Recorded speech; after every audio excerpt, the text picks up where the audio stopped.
মাটি কারণের সম্পদকে গ্রাস করে জমিনের ভিতরে ঢুকিয়ে ফেলছে। কিয়ামত পর্যন্ত কারণ আর কারণের সম্পদ জমিনের নিচে যেতেই থাকবে। আল্লাহ বলেন ইন্নাহুম ইয়াকিদুনা কাইদা ওয়া আকিদু কাইদা। যারা ইসলামের বিরোধিতা করবে, যারা কোরআন হাদিসের বিরোধিতা করবে, যারা উলামায়ে কেরামের বিরোধিতা করবে, যুগে যুগে তাদেরকে আল্লাহ বেইজ্জতি করে মারবেন। ঠিক কিনা? কাফের, বেঈমান, নাস্তিক, মুরতাদ ইসলামের বিরুদ্ধে ষড়যন্ত্র করে আল্লাহ বলেন আমি মুসলমানদের পক্ষ হইয়া তাদের ষড়যন্ত্রকে নস্যাৎ করে দিয়া তাদের বিরুদ্ধে কৌশল অবলম্বন করি। বলেন সুবহানাল্লাহ।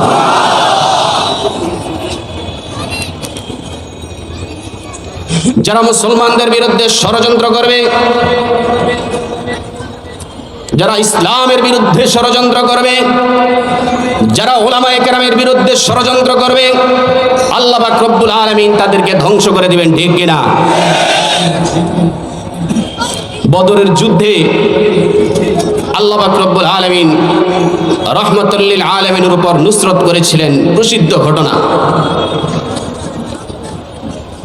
মুসলমান ছিলেন মাত্র 313 জন। কাফের, বেঈমান, নাস্তিক, মূর্তি পূজক, অগ্নি পূজক তারা সকলেই মিলে ছিল 1000। তারা ছিল সশস্ত্র, মুসলমান ছিলেন নিরস্ত্র। রাহমাতুল লিল আলামিন পেরেশান হয়ে গেলেন, চিন্তা করে কোনো কুল পাচ্ছেন না, কি করবেন? মুসলমানের সংখ্যা হলো মাত্র 313 জন, কাফের, বেঈমান, নাস্তিকদের সংখ্যা হলো 1000 সশস্ত্র। হাদিস শরীফের মধ্যে আছে আখেরি পয়গম্বর আল্লাহর কাছে হাত উঠাইলেন, উঠে আল্লাহর কাছে দোয়া করতেছেন, আল্লাহুম্মা আনজিজলি মা ওয়া'আদতানি, আল্লাহুম্মা ইন তুহলাক হাযিহিল জামাআতু ইসাবা ফালা তা'বুদ বা'দু ফিল ইসলামি আবাদা। আখেরি পয়গম্বর আল্লাহর কাছে দোয়া করতেছেন, আও মাওলাই করিম, আল্লাহুম্মা আনজিজলি মা ওয়া'আদতানি, মাওলাই করিম আপনি ওয়াদা করেছেন আমাকে সাহায্য করবেন, মাওলাই করিম আপনি ওয়াদা করেছেন আমাকে সাহায্য করবেন। ও মাওলা গো, কাফের বেঈমানদের মুখোমুখি এখন আমরা হব, আমাদের কোনো অস্ত্র নাই, আমাদের কোনো তেমন সাহাবীও নাই, সাথী নাই, আমাদের তেমন মুজাহিদ নাই। মাওলাই করিম আমাদের বিরুদ্ধে 1000 বেঈমান তারা সশস্ত্র অবস্থায় আছে, মাওলা আমাদেরকে আপনি ওয়াদা অনুযায়ী সহযোগিতা করুন। আল্লাহ আপনি যদি সাহায্য না করেন আল্লাহ আমরা শেষ। ও মাওলাই করিম, যে লোকগুলো আজকে আপনার পক্ষে লড়াই করবে, ইসলামের পক্ষে লড়াই করবে, মুসলমানের পক্ষে লড়াই করবে, ও মাওলা আজকে যদি তারা শহীদ হয়ে যায়, ভবিষ্যতে আপনার নাম নেবার মতো কোনো লোক থাকবে না। আখেরি পয়গম্বর পেরেশানি করতেছেন, চোখের পানি পড়তেছে। আবু বকর সিদ্দিক রাদিয়াল্লাহু তাআলা আনহু আসলেন, এসে বলতেছেন, ও আখেরি পয়গম্বর, হাদিসের মধ্যে আসছে রাহমাতুল লিল আলামিন হাতটাকে এত উঁচা করছেন তিনার বুগলের নিচ দেখা গেছে। আবু বকর সিদ্দিক রাদিয়াল্লাহু তাআলা আনহু সে বললেন, আখেরি পয়গম্বর ও রাহমাতুল লিল আলামিন, আপনি আল্লাহর কাছে এত দোয়া করছেন, দোয়া যথেষ্টই করে ফেলছেন, ও রাহমাতুল লিল আলামিন আপনি একটু ধৈর্য হন। আখেরি পয়গম্বর হাত লামাইলেন, লামাইয়া বলতেছেন, ওরে আমার কলিজার টুকরা আবু বকর, ওরে আমার কলিজার টুকরা আবু বকর, এই মাত্র আমার আল্লাহ পাক রব্বুল আলামিন আমার দোয়া কবুল করছেন। সুবহানাল্লাহ। এই মাত্র আমার রব আমার দোয়া কবুল করছেন, আমাদের বিজয় হবে ইনশাআল্লাহ। আখেরি পয়গম্বর জমিন থেকে এক মুষ্টি মাটি নিয়া কাফের বেঈমানদের বিরুদ্ধে মারলেন। আমার আল্লাহ তাআলা মাটির মধ্যে এত শক্তি দান করছেন, কাফেরদের চোখের ভিতরে গিয়া প্রত্যেক মাটির কোণাগুলো কুদরতিভাবে প্রবেশ করেছে। কাফের এখন আর চোখে কিছু দেখে না, চোখ ডলতেছে, চোখে কিছু দেখে না। মুসলমানগণ তাদের অস্ত্রগুলো নিজেদের নিয়ন্ত্রণে নিয়ে ফেললেন।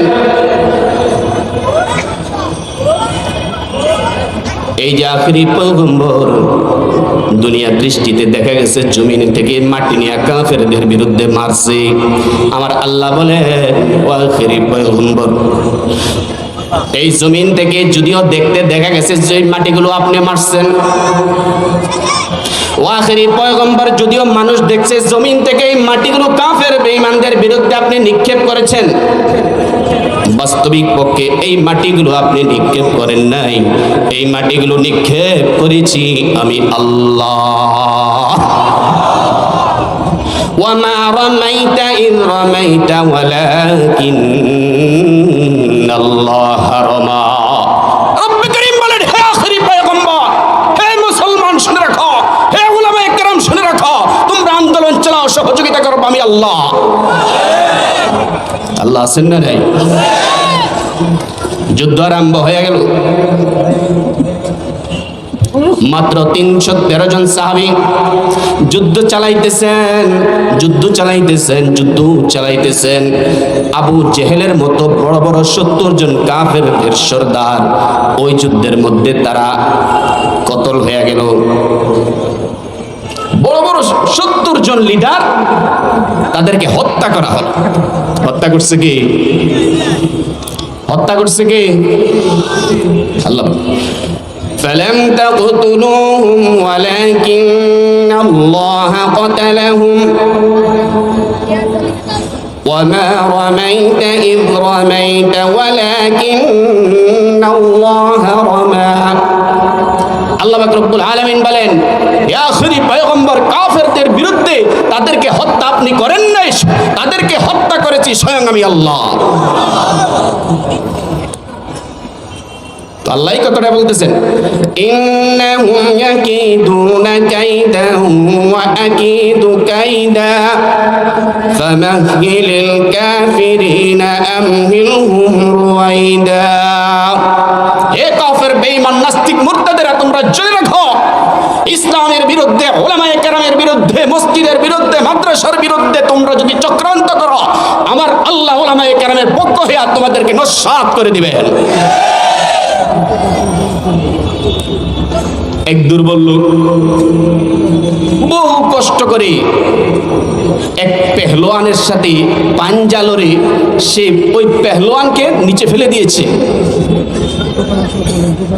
দুর্বল লোকটা কল্পনাও করে নাই কোনোদিন সে উপরে উঠতে পারবে, কিন্তু এই দুর্বল বেচারা পেহলোয়ানকে নিচে ফেলে দিয়া উপরে উঠা বইসা কাঁদতেছে। পেহলোয়ান জিজ্ঞাসা করলো, ব্যাপারটা কি? লোকেরা জিজ্ঞাসা করলো, ব্যাপারটা কি, কেন কাঁদতেছো? বলে যে, ভাই, আমি তো কোনো কৌশলে উপরে উঠছি, আসলে তো উপরে আমার উঠার কথা না, উপরে তো উঠার কথা পেহলোয়ানের। আমি এখন চিন্তা করতেছি, পেরেশানি করতেছি, একটু পরেই তো সে আমাকে নিচে ফেলে দিয়ে আমাকে হত্যা করবে। হে মুসলমানের জাতি, কাফের বেঈমান নাস্তিকেরা তোমাদেরকে কৌশল করে তোমাদেরকে নিচে রাখছে। তোমরা নিচে থাকার মানুষ না, ইসলাম নিচে থাকার মানুষ না, ইসলাম কাফের বেঈমানদের উপরে থাকার জিনিস। মুসলমান যদি গর্জে ওঠে, উলামায়ে কেরাম যদি গর্জে ওঠে, নাস্তিক, মুরতাদ, বেঈমান পালানোর কোনো রাস্তা পাবে না ইনশাআল্লাহ। নাস্তিকরা টাকার ভয় দেখায় আমাদেরকে, ব্যবসার ভয় দেখায়। তোমাদের কি আছে? তারা আমাদেরকে পারমাণবিক বোমার ভয় দেখায়, তারা আমাদেরকে অস্ত্রের ভয় দেখায়। আল্লাহ বলেন, অস্ত্রের ভয় দেখায় না। ইসলামপন্থীদেরকে, উলামায়ে কেরামকে অস্ত্রের ভয় দেখাবে না। তোমাদের অস্ত্র, তোমাদের ব্যবসা, তোমাদের শক্তি উলামায়ে কেরামের বিরুদ্ধে যুদ্ধ করতে পারবে না ইনশাআল্লাহ। আল্লাহ পাক রব্বুল আলামিন বলেন, ইন্না কারুনা কানা মিন কওমি মূসা ফাবাগা আলাইহিম ওয়া আতাইনাহু মিনাল কুনুজি ما إن مفاتحه لتنوء بالعصبة أولي القوة ওলামায়ে কেরাম যখন দিনের কথা বলে ভাই আজানটা একটু শেষ হোক ষড়যন্ত্র করে ওলামায়ে কেরামকে দাবিয়ে রাখা যাবে না ইনশাআল্লাহ মিথ্যা মামলা দিয়ে গ্রেফতারের হুমকি দিয়ে ইসলামপন্থীদেরকে দাবিয়ে রাখা যাবে না ইনশাআল্লাহ বাতিল নাস্তিক মুরতাদেরা কারুন আবুল আহাব ফেরাউন থেকে এই সমস্ত কৌশলগুলো তারা শিক্ষা করছে আমার আল্লাহ কোরআনের মধ্যে প্রশ্ন আউট করছেন إن قارون كان من قوم موسى فبغى عليهم وآتيناه من الكنوز ما إن مفاتحه لتنوء بالعصبة أولي القوة إذ قال له قومه لا تفرح إن الله لا يحب الفرحين الله رب العالمين إن قارون كان من قوم موسى موسى عليه السلام জামানায় এক লোক ছিল তার নাম ছিল কারুন মুসা আলাইহিস সালাম কারুনের কাছে ইসলামের দাওয়াত দিয়ে গেছে বলতেছে কারুন তোমাকে আল্লাহ সম্পদ দিয়েছেন আল্লাহ তোমাকে শক্তি দিয়েছেন সুতরাং তুমি ইসলামের পথে আসো ওলামায়ে কেরাম এই কথাটাই বলতে চায় তোমরা ব্যবসা করো তোমরা দেশ চালাও এতে আমাদের কোনো আপত্তি নেই তবে দেশটা চালাও তোমরা আল্লাহর হুকুম দিয়ে ঠিক না এটাই ওলামায়ে কেরামের দাবি মুসা আলাইহিস সালাম কারুনের কাছে দাবি নিয়ে গেল হে কারুন তোমাকে আল্লাহ পাক রব্বুল আলামিন প্রচুর সম্পদ দিয়েছেন কারুনের কি পরিমাণ সম্পদ ছিল বর্তমান ব্যবসায়িক ভাইদের এগুলা পড়া উচিত এগুলা জানা উচিত কারুনকে আমার আল্লাহ কত পরিমাণ সম্পদ দান করেছেন কারুনের সম্পদের বিবরণ দিতে গিয়ে আল্লাহ পাক রব্বুল আলামিন বলেন ইন্না কারুনা কানা মিন কওমি মূসা ফাবাগা আলাইহিম ওয়া আতাইনাহু মিনাল কুনুজি মা ইন্না মাফাতিহাহু লাতানূউ বিল উসবাতি উলিল কুওয়া আল্লাহ পাক রব্বুল আলামিন বলেন কারুনকে আমি এত সম্পদ দান করছি তার সম্পদের গোডাউনের চাবিগুলো বহন করবার জন্য ওটের বিশাল একটা জামাত লাগতো এত বড় সম্পদশালী এখন কেউ আছে ট্রাম্প কি এত সম্পদের মালিক বিল গেট এত সম্পদের মালিক এত সম্পদের মালিক নয় কারুনকে আমার আল্লাহ পৃথিবীতে দৃষ্টান্ত স্থাপন করবেন এই জন্য আমার আল্লাহ কারুনকে এত সম্পদ দিয়েছেন ঠিক কিনা মুসা আলাইহিস সালাম কারুনের কাছে গেলেন গিয়া বলতেছেন ওরে আল্লাহর নাফরমান জীবনে বহু অন্যায় করেছো জীবনে বহু পাপ করেছো আমার আল্লাহ পাক রব্বুল আলামিন দয়া করে তোমাকে অনেক সম্পদ দান করছে সুতরাং তুমি ইসলামের পথে আসো কারণ মনে করছে এই মুসা এখন আমার বিরুদ্ধে ষড়যন্ত্রে লাগছে আমরা মানুষদেরকে দ্বীনের কথা বলি ওলামায়ে কেরামের দিকে ডাকি বলে যে হুজুর আমার পিছে লাগছে বলে না এরকম হুজুরের ব্যবসার প্রতি লোভ জাগছে হুজুরের বাড়ির প্রতি লোভ জাগছে এই জন্য হুজুর আমাকে ডাকতেছে আমরা আল্লাহর কসম করে বলি ব্যবসার লোভে আর সম্পদের লোভে আমরা তোমাদেরকে ইসলামের পথে ডাকি না আমরা আল্লাহকে খুশি করবার জন্য আমাদের দায়িত্ববোধ থেকে তোমাদেরকে ইসলামের পথে ডাকি মুসা আলাইহিস সালাম কারুনের কাছে গিয়া বলতেছে কারুন বহু অন্যায় করেছো আমার আল্লাহ পাক রব্বুল আলামিন তোমাকে অনেক সম্পদ দান করেছেন সুতরাং সময় আছে ইসলামের পথে আসো এখনো সময় আছে ইসলামের পথে আসো কারণ মহল্লায় মহল্লায় দেশে দেশে কারণ ছড়াইতেছে হুজুরের ভিতরে ক্ষমতার লোভ ঢুকছে নবী মুসা আলাইহিস সালামের ভিতরে ক্ষমতা শুরু হয়ে গেল ফেরাউনি কৌশল, শুরু হয়ে গেল চক্রান্ত। কারণ একজন মহিলাকে ঠিক করলো, মহিলা তোমাকে 1,00,000 টাকা দিব, তুমি এই আলেমটাকে সমাজে বেজ্জতি করে দিবা। এরকম ঘটনা আমাদের দেশে ঘটতেছে কিনা? এরকম ঘটনা উলামায়ে কেরামের ইজ্জত নষ্ট করবার জন্য, মসজিদ মাদ্রাসার বেজ্জতি করার জন্য নাস্তিক মুরতাদরা উলামাদের বিরুদ্ধে লেগেছে, ইসলামের বিরুদ্ধে লেগেছে। আমরা পরিষ্কার ভাষায় বলতে চাই, উলামায়ে কেরামের বিরুদ্ধে যারা চক্রান্ত করবে তাদেরকে বাংলার পবিত্র জমিনে থাকতে দেওয়া হবে না।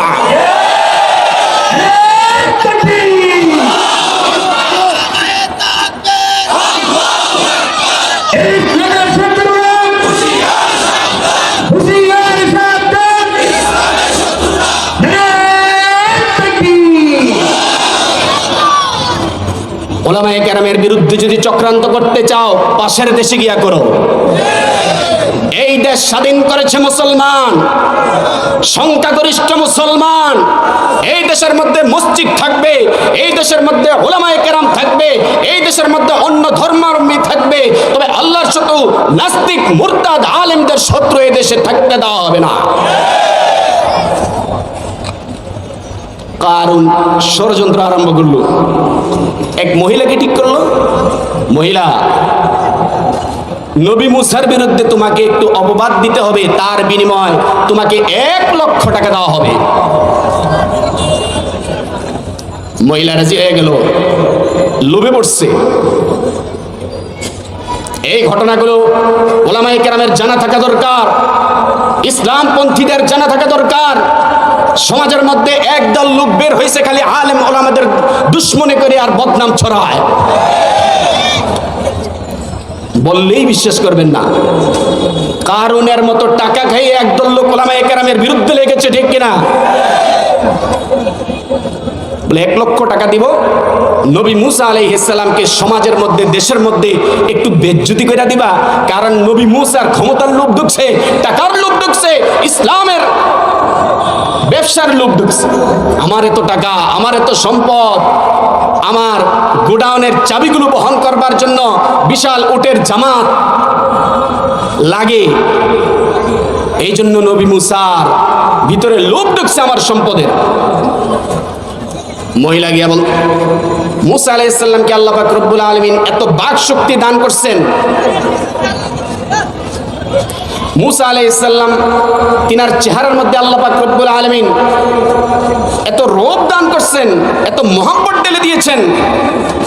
কুরআনুল কারীমের মধ্যে আছে, ওয়া আলকাইতু আলাইহি মাহাব্বাতাম মিন্নি, ওয়া আলকাইতু আলাইহি মাহাব্বাতাম মিন্নি। আমার আল্লাহ পাক রব্বুল আলামিন বলেন, হে বিশ্ববাসী, নবী মুসা আলাইহিস সালামের চেহারার মধ্যে আমি আল্লাহ পাক রব্বুল আলামিন এত দয়া ঢেলে দিয়েছি, এত রূপ, এত আকর্ষণ ঢেলে দিয়েছি। ফেরাউনের করে নবী মুসা লালিত পালিত হয়েছে, তারপরও আমার নবী মুসাকে হত্যা করতে পারে নাই, বলেন সুবহানাল্লাহ। তারপরেও ফেরাউন আমার নবী মুসা আলাইহিস সালামকে হত্যা করতে পারে নাই। মুসা আলাইহিস সালাম আমাদের মতো এই ধরনের পদ্ধতিতে মানুষকে ওয়াজ করতেন, নসিহত করতেন। মুসা আলাইহিস সালামের ওয়াজে লক্ষ লক্ষ মানুষ মুসলমান হয়ে যেত, বলেন সুবহানাল্লাহ। কারণ দেখতে পেল নবী মুসার অধীনে সারাটা দেশ আস্তে আস্তে চলে যাচ্ছে, মানুষ বয়ান শুনে শুনে ইসলামের পথে ডাকতেছে। ভবিষ্যতে আমার খবর আছে, আজকে যারা দুনিয়ার মধ্যে উলামায়ে কেরামের বিরুদ্ধে ষড়যন্ত্র করে তাদের চিন্তা এটাই, মানুষ উলামায়ে কেরামের ওয়াজ শুনে, মানুষ উলামায়ে কেরামের কথা শুনে আমাদের বিরোধিতা করতেছে, ঠিক কিনা? নবী মুসা আলাইহিস সালামের বিরুদ্ধে কারুন ষড়যন্ত্র করলো। মহিলা গিয়া বলতেছে, নবী মুসা জিনার শাস্তি কি? মুসা আলাইহিস সালাম বললেন, ও মহিলা, জিনার শাস্তি হলো রজম করা, পাথর নিক্ষেপ করে হত্যা করা। এবার মহিলা বলতেছে, কোন মানুষ যদি জিনা করে তাকে কি করতে হবে? নবী মুসা আলাইহিস সালাম বলতেছেন, তাকে পাথর মেরে হত্যা করতে হবে। মহিলার সাথে সাথে বলল, ও নবী মুসা, তুমি আমার সাথে জিনা করছো, বলেন নাউজুবিল্লাহ। বলে বলে যে তুমি আমার সাথে জিনা করছো। এটা কি মহিলার কথা নাকি কারুনের ষড়যন্ত্রের অংশ? নবী মুসা আলাইহিস সালাম ওই মহিলাকে উদ্দেশ্য করে শুরুতে বলছেন, এ মাটি, মহিলাকে ধর, কারুনকে ধর। মহিলাকে যখন রিমান্ড দেওয়া হয়েছে, বলছে যে আমাকে কারুন এই কথা শিখাইছে। মুসা আলাইহিস সালাম মাটিকে আদেশ দিলেন, এ মাটি, কারুনকে ধর। কোরআনুল কারীমের মধ্যে আসছে ফাখাসাফনা বিহি ওয়া বিদারিহিল আরদ।